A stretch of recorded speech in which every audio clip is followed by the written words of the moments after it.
Welcome to the American Academy of Grief Counseling's Videogram on the loss of a spouse. And in other videos we've covered a different type of life-altering losses. We've talked about loss of a child, loss of a parent, and so forth. And this is pretty much a continuation of that type of mini series. And like all losses, there is an objective element to it and also a subjective element to the loss itself. So the loss of a spouse in itself is a defining loss in life. It is something that is redefining of how one is to live after that particular loss. Things are not going to be the same after someone loses a partner, a husband, a wife, or a partner. It's just not going to be the same anymore. A new life narrative, a new trail needs to be made to progress further in life, regardless of the situation or the age at which it occurs. There are going to be different obstacles that individuals are going to face, but regardless, everyone has to come to the reality that life is no longer going to be the same. And this is why the loss itself is redefining. But different individuals are going to have different issues that they're in particular going to have to deal with based on the emotional connection, the time together, and also the life achievements, which can include anything from children to the home, to financial and also physical possessions themselves. So different reactions, different obstacles are going to be something that the individual, the widow, the widower, or the newly alone partner is going to have to deal with. So from an emotional standpoint, was the relationship healthy? And if it was a healthy relationship, you're going to have a different type of grief, one that is more natural in the loss itself. If it was an unhealthy relationship with abuse instead of love, well, a lot of complications can emerge from that. Dealing with the abuse, dealing with anger towards the individual who is now gone, dealing with a variety of other psychological effects. Maybe the individual feels guilty now that their spouse is gone. Maybe they abused the spouse who is no longer present, and they have guilt to live with in regards to that person no longer being part of their life. So a healthy relationship is going to have more of a natural grief loss situation to it. An unhealthy relationship with abuse by either partner is going to result in a different type of emotional reaction to the loss, which may have types of complications. Second thing to consider is the time and the attachment. How long were the couple together? Time can play a big role. Are we dealing just with a newly married couple without any children, or are we dealing with a couple who has been inseparable for 50 years, or even a couple who's been married for 10 or 15 years and they have 2 or 3 children? These are things that are going to play a big role. Now, we do not want to disenfranchise an individual's grief. Obviously, that you could be a newlywed and madly in love. It was the love of one's life, and they were high school sweethearts, and they were married, and the other spouse tragically died somehow, and there are no children, maybe even at all, but still the grief could be so unsurmountable that it is just as painful to this individual. But what we're just looking at here is some usual things where we see more time with someone. Usually there's a greater attachment, and I use the term usually very loosely so as not to objectively say it is always this way.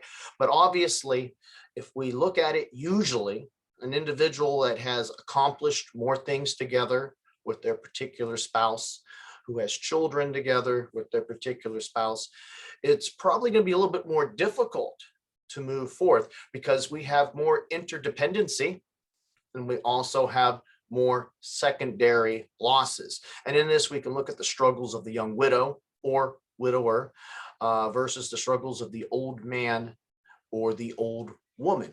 And the struggles are going to be a little bit different. And obviously, again, that's based on the things that have been accomplished together, the life achievements and so forth. And these are going to be all things that correlate with the secondary losses. So an older individual who loses a spouse is going to have to deal with a lot of feelings of emptiness, obviously within the home. But what role did this other partner play in their life? Did this particular partner have a particular function? In households, there's always particular functions, maybe, and we don't want to gender assign any particular chore to a woman or a man or so forth, because there's many households that don't apply to what we would consider a man always mows the yard or a woman always does the cooking. That can be very different in different relationships. So what we'll refer to is, what did this particular partner do? Did one take care of the yard? Did one deal with things when they were broken? Did one do the dishes, wash the clothes more? What particular functions? And what's going to happen within the household is that void is going to be felt, and that's a secondary loss. Another type of secondary loss, whether it's a newlywed couple or a couple that's been together for a very, very long time, is going to be finance. Was the person, the partner who is now deceased, were they responsible for a multitude of the bills themselves? Were they the primary breadwinner in this particular relationship, whether a husband, wife, or whatever partner it may have been? Was this the breadwinner, the one who fulfilled that role? Or maybe it was a secondary income, and that secondary income is now going to affect the household itself. So this loss can be greatly felt in regards to finances, paying the bills, keeping a particular house. Some families don't have life insurance like they should, and a grave, heavy financial burden falls upon the other partner, which can also lead to resentment and so forth. Now, if we're again looking at a younger couple that maybe has children, or even a middle-aged couple that has a couple of children, then we have a lot of other secondary losses to deal with, childcare and so forth, and also helping this particular family take care of the children. How are the children going to react to losing a parent and so forth? And then you have to deal with the spouse having to the surviving spouse taking care of the children emotionally, not only financially and physically, but there is also those types of secondary losses. So when we look at this, there's going to be a difference between a newlywed couple with no children as opposed to a couple with multiple years together and multiple children, financial ties to one another, and various properties and possessions. So it can become very, very interwoven. It can be a web of many, many things that suddenly you wouldn't think are connected, but they're very, very connected in these types of secondary losses. And what about disenfranchised relationships themselves? We have many homosexual couples, a lesbian couple or a gay couple. When they lose a partner, how are they treated? Are they given the same type of grieving respect that a traditional relationship with a man and woman would be given? These types of individuals sometimes are shunned by the religious community, and they don't receive the recognition of the relationship that they had for so many years. In some states, there might not even be a financial compensation for one who passes away, and then the other individual is financially left with a very grave, great burden, more so than a heterosexual relationship in these types of situations. Regardless, there's going to be a loss of meaning.